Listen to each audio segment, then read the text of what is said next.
In my last video, we differentiated y is equal to x squared by the first principle, and the first principle, those who haven't seen the previous video, the first principle is this: dy by dx is the limit when h approaches 0 of f of x plus h minus f of x over h. Okay, so we're going to use the first principle. So here your f of x is nothing but your y, which is x cubed. Okay, and your f of x plus h would be x plus h cube. Now let us expand this first and then we'll substitute. So can I say now f of x plus h would be this 3 times, so that is x plus h times x plus h. You can expand this by using the binomial expansion formula, but we are using without it. Okay, so what we're going to do is, first I'll expand this. So this is same as x plus h times, when you expand this, if you have seen the last video, you should know this is x squared plus 2xh or plus h squared. Now again, using expanding with x, you'll get x times x is x cubed plus x times 2x is 2xh is 2x squared h plus x times h squared is xh squared. Then you're expanding with h, which is h times x squared is x squared h. I hope you can see why I'm writing here. Then h times 2xh is 2xh squared plus h times h is h cubed.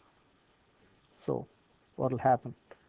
So let me slightly go up. So f of x plus h will simplify to x squared is x squared, adding the like terms. So this is 3x squared h plus this is again 3x h squared plus h cubed. In the next video, I'll show you how to do it smarter by using the binomial formula. I'll discuss about binomial formula. So let us write the first principle again. So what's the first principle? So dy by dx by first principle, this is the foundation of calculus. So dy by dx is limit when h approaches 0 of f of x plus h minus f of x over h. So now this is your f of x plus h. So I can write again limit. You have to write this limit every time. Okay, it's a bit daunting, but you will get used to it. So this is x cubed plus 3x squared h plus 3xh squared plus h cubed. Now what is f of x? That is minus x squared, x cubed over the whole thing over h. This becomes really exciting, those who enjoy calculus or algebra. So again, so this becomes limit when h approaches 0. Now what can we simplify? You've got an x cube here, you've got a minus x cube here. So let me use a different color. So this, I use the same color, doesn't matter. This and this gets cancelled. So what is left over? So this is 3x squared h plus 3xh squared plus h cubed over h. In the next step, I'm going to distribute this h to each of the numerator. So I'll write like this. This is limit when h approaches 0 of 3x squared h over h plus 3x h squared over h plus h cubed over h. Okay, so you're almost there. So this becomes limit when h approaches 0. So this will become 3x squared plus this 1h will get cancelled, so that is 3xh plus h squared. Now the next step is where you have to put on your thinking cap. Now what I was saying, h is almost 0. Okay, now it is not 0, it's almost 0, it's approaching 0. So when this is almost 0, this number, when you're multiplying by when you're multiplying by almost 0, this number becomes almost 0. You can try putting a very small number to any number. Okay, suppose what I'm talking is 0 point, say, let's say it's 1.35 times 10 to the power negative 50.